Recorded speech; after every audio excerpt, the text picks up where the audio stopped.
This is where the Sleeping Child enters the Bitterroot River, and I was just a couple thousand feet from here last week when I was walking by the Bitterroot River, and at the time I said I wasn't going further, but today I'm going back this way on Old Darby Road, and let's see how far I go. So I don't know if this is going to be a busy wildlife day.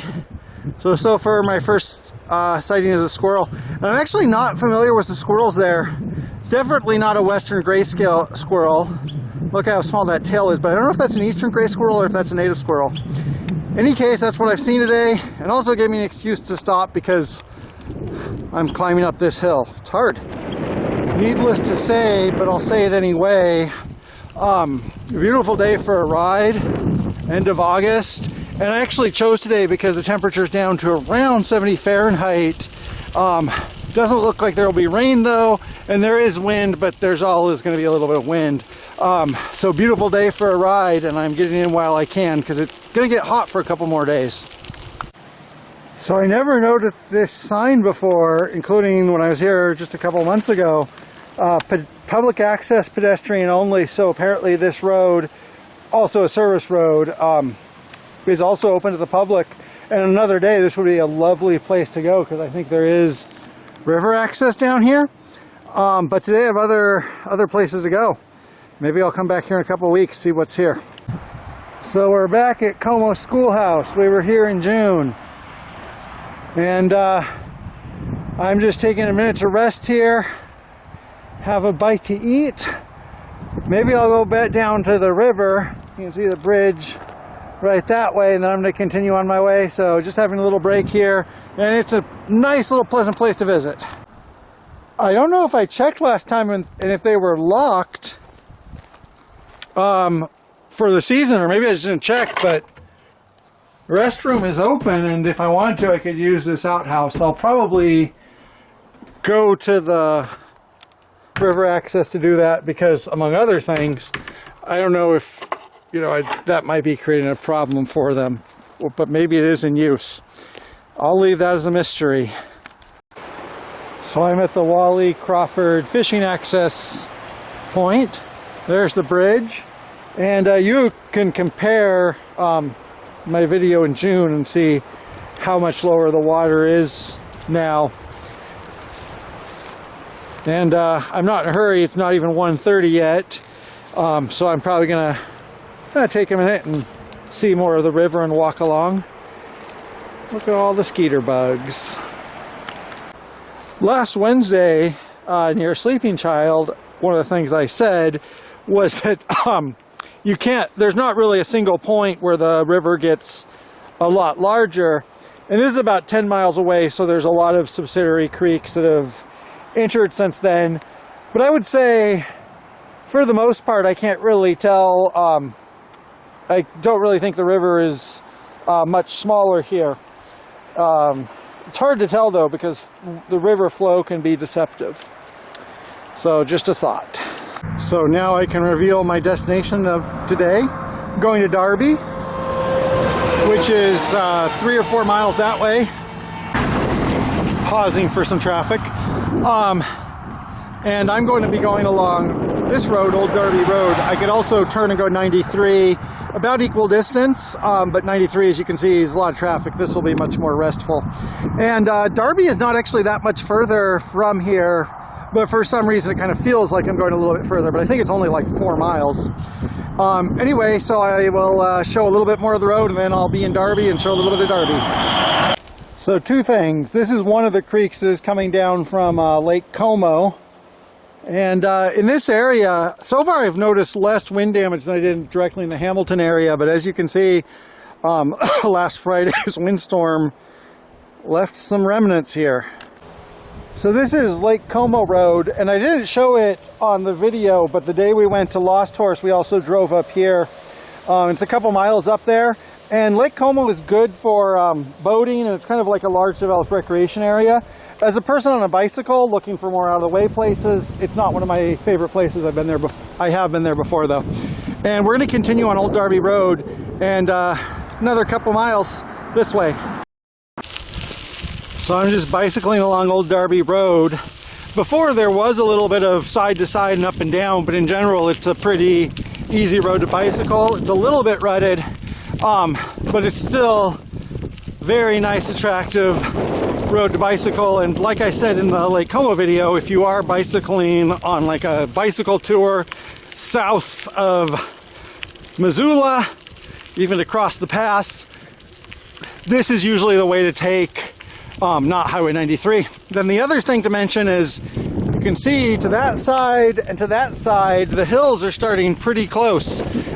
So in Hamilton, the Bitterroot Valley is, I don't know, 5-10 miles across, depending on how you count it. Here, it's about half a mile, and then Darby is, I guess, where it draws to the close. It's kind of like Eugene in the Willamette Valley, in that sense.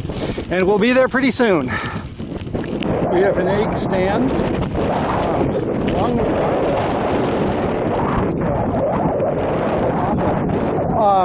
one other thing about today, I said today was cooler. It's supposed to be about 70 Fahrenheit, but on a day like today in late August, when it's supposed to be 70 Fahrenheit, it could get hotter. It could be up to 85 Fahrenheit if the clouds cleared out, or it could very well like go down into the 30s and we could have icy rain. So on a day like today, I'm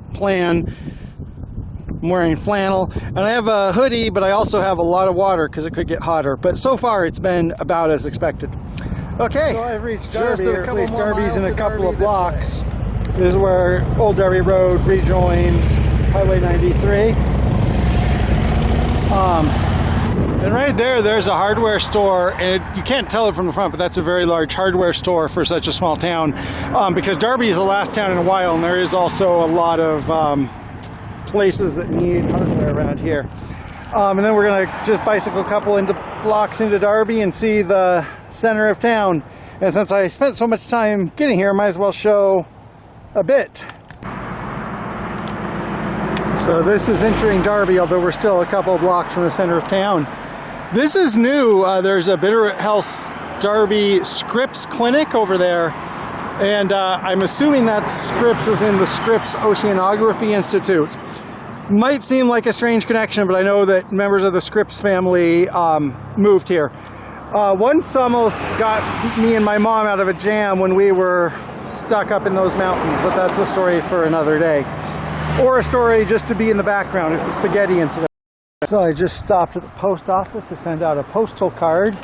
And now I'm walking my bike along the sidewalk because I want to see the center of town. You can see we have kind of a built-up area here. You can see there we have Wildflower Confections and Boutique, Spice and Gift Shop. And Darby has a population of around 750 people, less than 1,000, I believe. And so you might think an area like this is pretty big. Like a lot of places in Montana, there's a lot of tourist business here, so there's a lot of restaurants and stuff like that. So some of these buildings probably date back to when the town was first built, where it's basically an outpost for lumber and whatnot. But I think a lot of it, especially those wooden storefronts, are inauthentically authentic. You know, they're kind of playing up the image. But in some ways, like, yeah, this is a small town and it had a small urban core, like a lot of extractive towns, logging and mining towns around here. Also, just stuff like this, like a little thrift store. Ooh, free desk. I think that both means the stuff on the desk is free and the desk itself is free, probably. And just like that, you can see we've already reached the end of town. There's a Conoco station. Interesting point, in Darby there is the gas station. There's actually a Family Dollar now, that is new. And then there's the hardware store. Oh, there's Napa Auto Parts. But in general, like, this is a town where there's not going to be any chain restaurants. Not even like a Subway, which I don't think there's a Subway, which is the most common, chain fast food restaurant. And it's kind of like a matter of definitions, because for a lot of people, small town means Walmart and McDonald's. And, get here in Montana, it's about 25 miles from here to the nearest McDonald's and about 50-60 miles to the nearest Walmart. So it is interesting to go to a small town where there's no chain businesses, but on the other hand, a lot of that's because it's been preserved as a tourist town. marshal's office, which I think that's just part of a museum. I don't actually think that's the marshal's office. We will see that park in a second, but we're going to walk to the end of town and then turn around. This is a vacation rental. Find us on Vrbo and Airbnb. Looks like a nice house. Would be a nice vacation rental. And that's changed. Last time I was here was in 2014, and if Airbnb existed, it was just a place for people to rent their spare rooms. So probably things have changed around here. So Tin Cup Road, Tin Cup Creek. Like most places around here, there's going to be a lot of Forest Service trails. So there is a Forest Service trail up that road.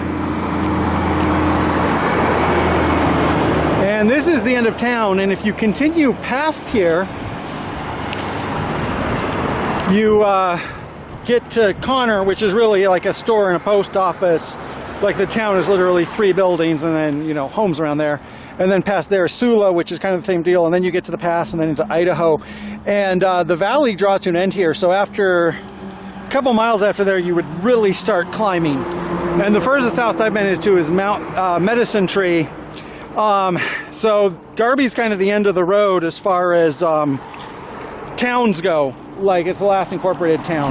So I'm going to turn around here, and that actually is a stretch goal of mine to go further somewhere up here, but certainly not today.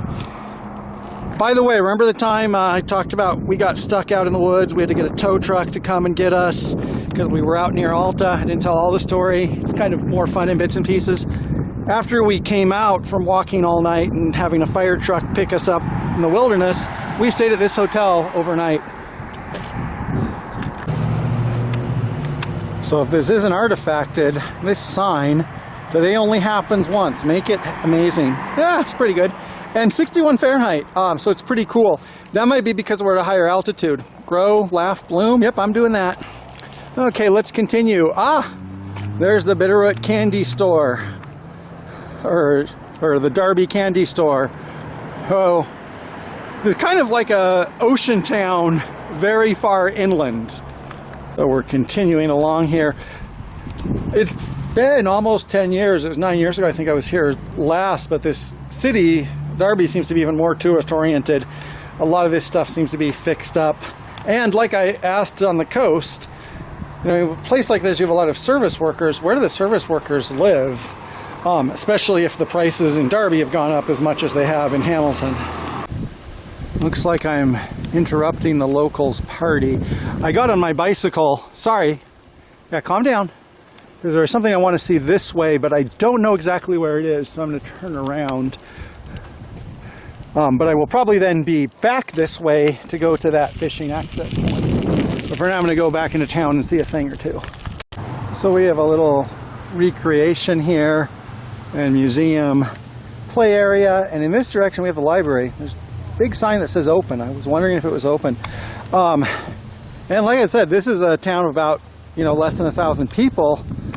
It's a pretty big library, and when we go inside, it's a pretty fancy library. So let's see what's there, or at least I think it is. I haven't been here for a couple years. So as you can see, for a small city, this is a sizable library and also very nice architecture, like this log cabin architecture, stained glass window, fireplace. Here's the lobby, here's some water. So this used book is a library bookstore, which again, this is a pretty small town, and not only do they have a library that has a full-time bookstore. It gets cold in Montana in the winter, so people like to read here. And the time, again, another little piece of the story, when I got, you know, we got lost in the woods and had to come back in a fire truck and everything. I came to this bookstore after being, like, you know, lost in the woods, not really, and bought I found like 4 volumes of Elric of Melunabone, probably for like $1, and then I like read them in that hotel room. So there's another story about Darby. Okay, there's 1 or 2 other things I want to see, and it's about 3 o'clock now, so I still have plenty of time, but, you know, don't want to push it too far, because I'm going to be heading back soon. It says bike route there, but I think that's probably a very nice bike route, but it goes up into the hills, it crosses the river, goes up into the hills, not the way to go back. I think that's more like a recreational bike route. But this is what I came to see. We have some railroad tracks, and actually not just one, but we have 2 or 3 over there. And what I was actually looking for is a place where these tracks end, but it doesn't look like much now, but you can see from the amount of tracks, at one time this was probably a rail yard. This was the terminal of the Northern Pacific in Darby, the spur line that came down from Missoula. Probably, I mean, there might have been passenger service, but it was mostly, of course, for timber and lumber products that were going back up north. And now that hasn't been the case for a long time, but you can still see the tracks here. So I'm going to go back and I'm going to see if I can find the point where these railroad tracks end. So this apparently is the end of a line. I don't know if it's the only end of the line in the town. I remember earlier seeing a place where it like went into the road and ended just in the road. I'll have to look through my old photos and see if that's real. That might have been another division of the line that ended in the town. But this is the end of the spur line that goes from Missoula to Darby of the old MRL Northern Pacific line. Probably BNSF now, I think, is the ownership. And then just this way, I'm going to see the river, and then we'll probably be back on our way.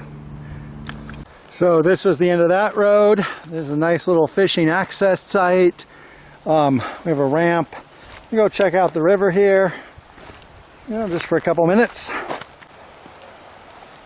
Might take back what I said earlier, because here I actually think I would say river's a little bit smaller than other places. I think that was a water ousel.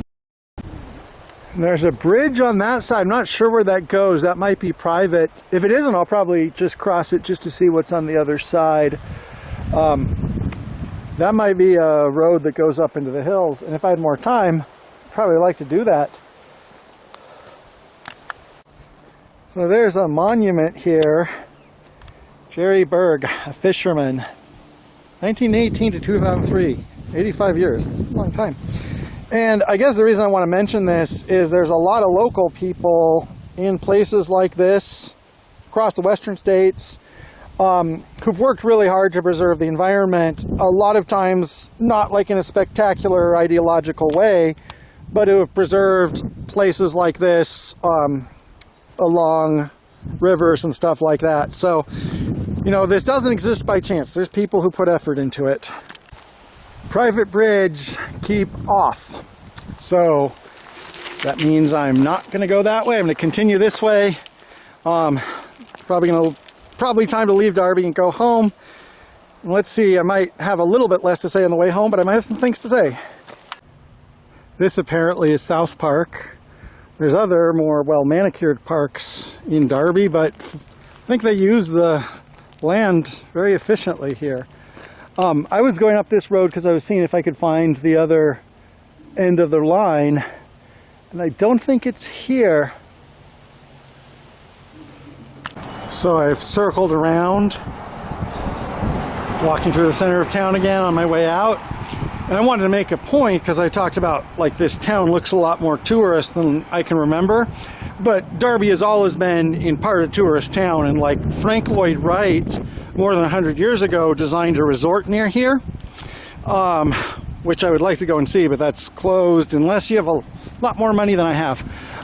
So it's always been kind of a place with a lot of tourists, but it does seem to have increased. And like a lot of places, said this on the Oregon coast, said this in Willamette Valley, said this in California. A lot of this is, actually I said this in Costa Rica. You see a lot of natural resource places shifting to tourist places, and that's a very mixed story. I could probably give a lot of opinions about that, but mostly I want to show what it's like, and hopefully Darby looked nice. And like a lot of places I've also talked about, really nice place to visit, especially today. Might be more difficult to live here. No chain businesses sounds good, but like there's a small grocery store, and a lot of things that if you want to get, you're going to have to go to Hamilton or up to Missoula. And I don't know what housing is like here, but since we're in the western states, probably horrendous. So hopefully I've shown a good cross-section of this, of what Darby looks like. But of course, this is just one guy on a bicycle, and I haven't been here for 12 years, so since 2000. Actually, I've been here in 2014. Yeah, so I'm not the big expert. I saw this building on my way in, but I guess I didn't notice what it is. This is a dispensary. That's the only dispensary I've seen in Darby, but there might be others. Pretty standard part of living in a small town in the western states. Especially, like I said, you know, you have a candy store, you have a lot of restaurants. Kind of makes sense. Okay, I'm crossing the road back here, and I'm going to go back on Old Darby Road. I could probably just bicycle along the shoulder of the highway back, but Old Darby Road is more peaceful. It's the other side of that hardware store. It's a big hardware store for kind of 1,000 people, but like I said, last town before salmon. So I'm bicycling back. I mentioned earlier Darby is a higher elevation. I don't know what it is. I think it's like 400 or 500 feet. So it wasn't a strenuous climb to get up here in general, but it will probably be a little bit easier on the way back because I'll be going downhill with 1 or 2 climbs. Look at that lumber yard. Okay, I'd have to put this camera away. So one thing on the way back, the wind is blown up, but that is something that happens, and I think I will survive. I will also have to check this, but I believe it's about 17 miles from my house to Darby, or that could be 17 miles from Hamilton to Darby, a little bit less. So not in a, you know, not like super exhausting, you know, 30, 35 miles round trip. But, you know, enough that when I come home, I'll be sleeping the sleep of the just.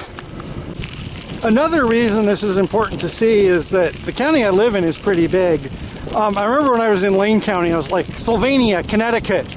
And I don't know the exact proportion, but, you know, about the size of a small European country or an East Coast state. And I only actually see a chunk of that, you know, because I'm mostly around Hamilton. And that's also true for a lot of people here. You know, people in Stevensville might visit Darby once a year and vice versa. So it's important to see, like I just go a little distance, it's just an afternoon ride, and I get to see, you know, in a lot of ways it's the same, but the terrain and how people live actually changes a lot out here, so it's important to see that. I'm back at Wally Crawford, Como Schoolhouse area, right at the bridge across the river, and I've actually, like, so far I feel pleasant. I've kind of thought of something today, which is, you know, the thing that makes bicycle rides hardest is not elevation gain, not wind, not rough roads, not even really traffic, although that can be stressful. It's really heat, and I've kind of wondered, because this, you know, summer, since like April, a lot of these rides have been difficult, and I was wondering what's wrong with me, and then I go out today on a 70-degree day, and I'm just cruising along happily. There's some other people taking pictures here too.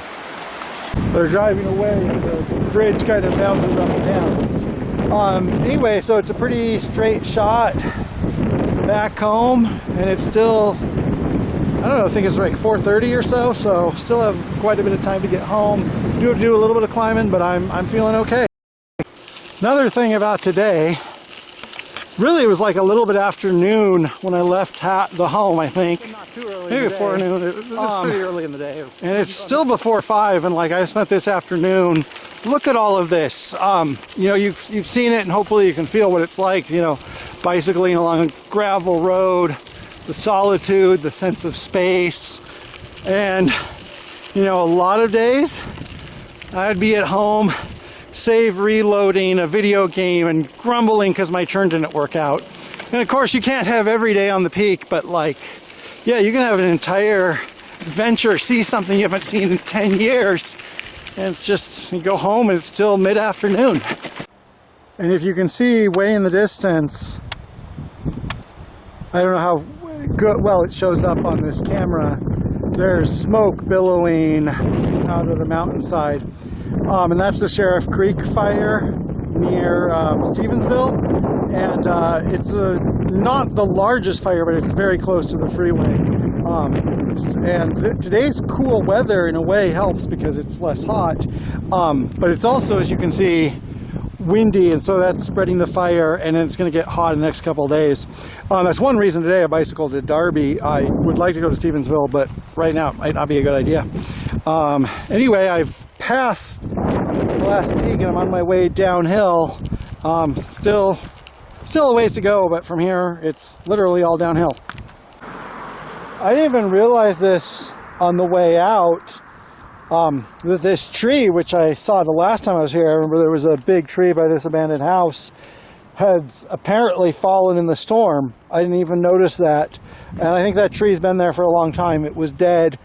And I remember I saw a osprey nest near here, and I can't remember if that was on a stand or if that was in the tree and the ospreys lost their nest. I hope they were taking shelter, and you can see more of the tree over there. So, big storm. It was a big storm.